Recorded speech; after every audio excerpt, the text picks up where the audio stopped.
أعوذ بالله من الشيطان الرجيم. بسم الله الرحمن الرحيم.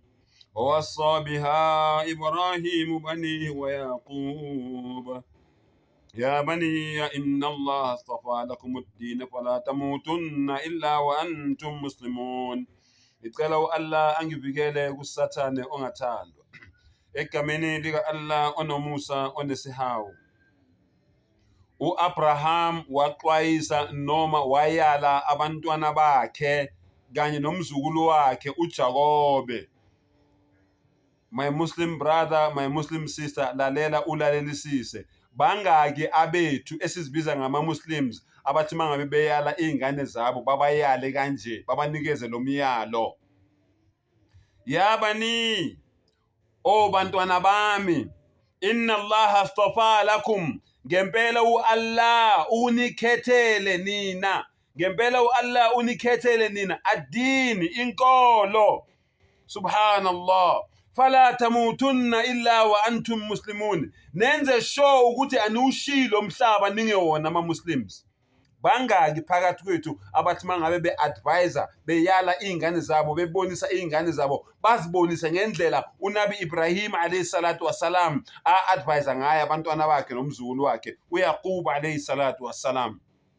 Ungalinge ufe ungasiyi Muslim, ungalinge ufe ungasiyi Muslim, ungalinge ufe ungasiyi Muslim. Lo mhlaba lo ungamanga amnandi kodwa ukufa kuyiqiniso elibuhlungu. Ngiyakuphindela, lo mhlaba lo ungamanga amnandi kodwa ukufa kuyiqiniso elibuhlungu. Lalela ukuthi Allah uthini. Am kuntum shuhada id hadara Yaqub al-maut. Wawukhona yini ngalesikhathi uJakobe esokhukhweni lokufa, eku-deathbed, sekusele isikhwehlela sokugcina, ukhukho selimuka nomoya? Wawukhona yini? Ngabe ufakazi yini? Wambona yini? Wayizwa yini into ayikhuluma nomndeni wakhe? Lalela-ke mfowethu nawe dadewethu, ufunde nawe kulolu kuzana kulento le, kule mfundiso le, noma kule story leso Allah subhanahu wa ta'ala asitshela sona, asifundisa sona.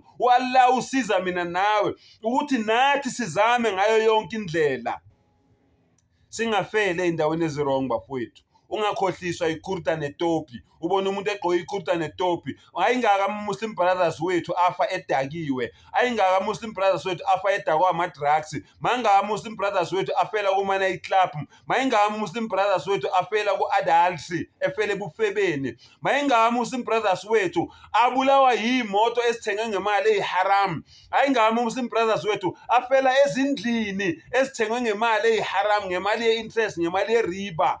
Manga Muslim brothers wethu afela endizeni aphahlaseka neindiza ukuthi ithikithi lokuthi abe kuleyo ndiza leyo ulithole ngemali eyiharam. Manga Muslim brothers wethu aphahlaseka ngeindiza athola ama-accident esendleleni eyo-enjoya izinto eziharam ezi-wrong. Ayingaki. So my brother, my sister, ihadith kaHazrat Abu Huraira radiyallahu ta'ala anhu isitshela straight ukuthi inna Allah la yanzuru ila ajsamikum, wallahu subhanahu wa ta'ala akabheki ubuhle bakho. Allah subhanahu wa ta'ala akabheki ukugqoka kwakho, wala ila suwarikum, wallahu subhanahu wa ta'ala akabheki ubuhle bakho nokubukeka kwakho nokugqoka kwakho. Allah akabheki yonke leyo nto leyo. Walakin la yanzuru illa qulubikum, kodwa Allah subhanahu wa ta'ala ayikho enye into ayibhekayo ngaphandle kwezibilini zenhliziyo yakho.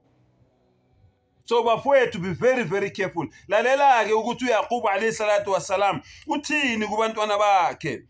Subhanallah. If qala libanihi, wabuza abantwana bakhe, watshela abantwana bakhe, ma ta'buduna min ba'di. Uzwile? Ubani eniyomkhonza mina mangingasekho? Akazange abatshela ukuthi hey nina ningathengisi ngemfuyo yami, ningadayisi ngemoto zami, ningaravazi imoto zami, ningathengisi indlu yami, ningasali niqabana mina ngingasekho, ningadestroy ibhizinisi lami, ningamoshi ibhizinisi yami. Subhanallah. Akazange ayisho yonke lento leyo. Niyokhonza bani mina mangabe ngingasekho?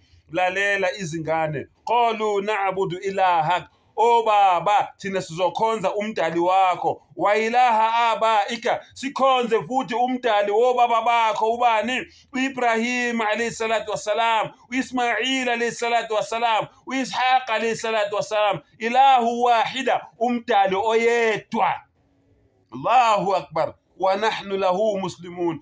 Baba ungakhathazeki, nathi siyazinikela, nathi singama muslims, nathi siyazinikela kule nkolo yakho nomkhulu, siyazinikela nathi kuyo. Bangaki ke abethu aba advisor mangabe sebezohamba emhlabeni ba advise imndeni yabo ngalendlela uNabi Ibrahim advise ngayo umndeni wakhe.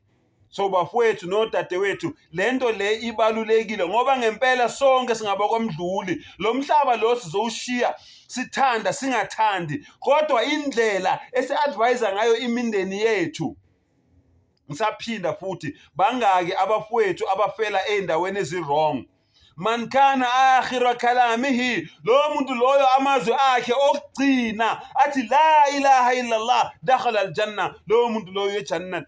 So mfowethu, mawucabanga imuslim elifela idakwa ama-drugs, lo muntu loyo ukwazile ukusho la mazwi la ukuthi kube amazwi akhe okugcina. Mawucabanga imuslim elifela idakiwe lidakwe utshwala, lo muntu loyo ukwazile yini ukuthi amazwi akhe okugcina kube ile kalima la ilaha illallah. Mawucabanga imuslim elifele endlini ayithenge ngemali yeriba, emuslim elifele kwi-car accident yemoto ayithenge ngemali yeriba, mawucabanga loyo muntu loyo ukwazile yini ukuthi asho lamagama athi la ilaha illallah before umphefumulo wakhe uphuma? Mawucabanga lelo muslim lelo elifele ehotela lilele nentombazane eyiharam enza izina, lelo muslim sister lelo elifele ehotela wafela emotweni ehamba nomuntu ade ezikhiphe naye beyokwenza iharam, lelo muslim lelo elifele ezuleki, lelo muslim lelo elifele esikebheni ade hambe nentombazane eyiharam wena, ade hambe nendoda eyiharam wena. Mawucabanga loyo muntu loyo before umphefumulo uphuma ukwazile yini ukusho le kalima la ilaha illallah? So bafowethu, ma Muslim brothers and sisters, ningakhohliswa izambatho namatopi namakurta nani, ungakhohliswa yiloko. Yebo sizokungcwaba ku-Islamic graveyard, kodwa kwazi umdali ukuthi wena lesikhathi wena umphefumulo uphuma beyikuphi imani yakho. Wa akhiru dawana alhamdulillahi rabbil alamin.